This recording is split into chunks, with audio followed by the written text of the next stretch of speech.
Ametaja Imam Ibn Kathir katika Bidaya wa Nihaya kisa cha ajabu sana ambayo ilitokea wakati wa mwanzo mtume akipewa utume. Ndio mtume anaanza kupewa utume sallallahu alaihi wasallam. Kuna mzee mmoja ambaye alikuwa ni mtunga mashairi, anatunga mashairi yeye, anaandika mwenyewe alafu anawaimbia watu. Alikuwa na wafuasi wengi sana. Unajua leo ukitaka kuwa na wafuasi, wewe kuwa mwanamuziki tu, tunga mashairi, imba mambo ya nyimbo haya, utapata wafuasi wengi sana. Basi huyu bwana alikuwa akitunga mashairi mwenyewe na anawaimbia watu, kwa hivyo alikuwa na wafuasi wengi. Akapata habari kuna bwana mmoja anajiita Muhammad sallallahu alaihi wasallam amejitokeza, anadai kwamba yeye ni mtume. Akaanza kufuatilia habari za mtume sallallahu alaihi wasallam. Mtume anafundisha nini? Imani yake ni nini? Anaamini kitu gani? Anawaambia watu nini? Anahalalisha nini? Anaharamisha nini? Akafuatilia.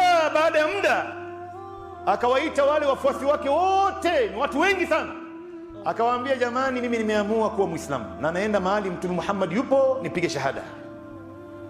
Sasa angalieni marafiki wabaya, ndugu Muislamu. Hawa marafiki wakaona huyu jamaa akisilimu hapa watu wote wataslimu, kwa sababu huyu ni mtu mashuhuri. Ndio unaona mtu yote mashuhuri duniani akisilimu hawezi kuangaziwa kwenye media, kwa sababu wanahofia watu watataka kujua Uislamu ni dini gani. Hata akasilimu mfano kiongozi wa nchi ama mfalme ama kiongozi wa jamii, hawezi kuonesha hiyo. Ndio hao walihofia hiyo. Wakaanza kumshawishi, wakamwambia, wewe mzee unakwenda kusilimu na huyu Muhammad, anna Muhammadan yaqul inna dinahu khairun min dini al-ajdad. Muhammad anasema dini yake ni bora kuliko dini ya babu zetu. Huyu mzee akawaambia, ni kweli bwana, dini ya Muhammad ni bora kuliko dini ya babu zetu. Kwa sababu gani? Kwa sababu babu zetu walikuwa wanatengeza sanamu kwa mikono yao wenyewe, alafu wanasema hii ni Mungu. Na hii dini yetu nayo imejaa kila aina ya dhulma na khiana na maovu na machafu. Kweli Muhammad ameyakataza yote haya. Wakamwambia, na huyu Muhammad ameharamisha pombe. Unajua hii mambo ya mashairi na miziki haiendi ile kwa pombe. Akamwambia, ni kweli pombe inamdhalilisha mwanamume, inamvua nguo, inamdhalilisha, inamwaibisha, anatoa siri yake, anaifilisi mali yake. Pombe si kitu kizuri. Wakamwambia, na Muhammad ameharamisha zina.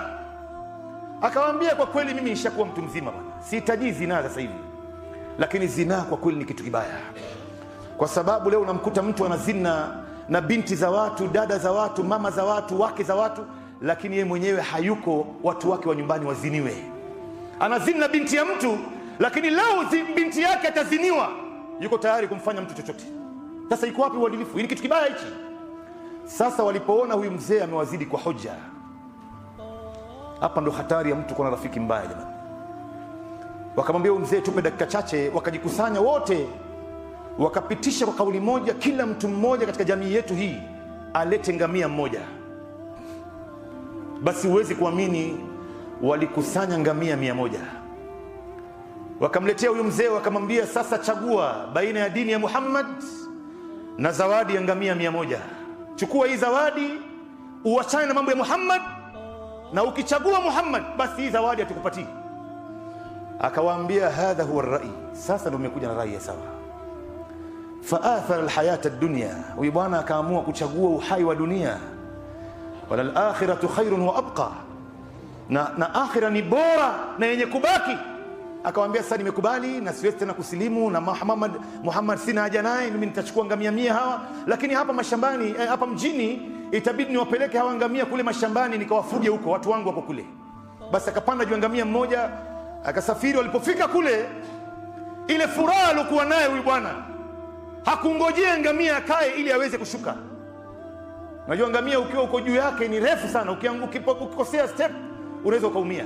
Basi huyu bwana kwa furaha hakungojea ngamia ishuke ikae, aliamua kushuka ngamia ikiwa imesimama. Basi alikosea step, akaanguka kichwa, akapiga kichwa kwenye jiwe, akapasuka vipande viwili, alikufa hapo hapo. Marafiki wabaya. Hakuna jambo la hatari kama mtu kuwa na rafiki mbaya. Wewe kama Muislamu hujakatazwa kuwa na rafiki. Chagua rafiki, lakini rafiki yako ni rafiki mzuri.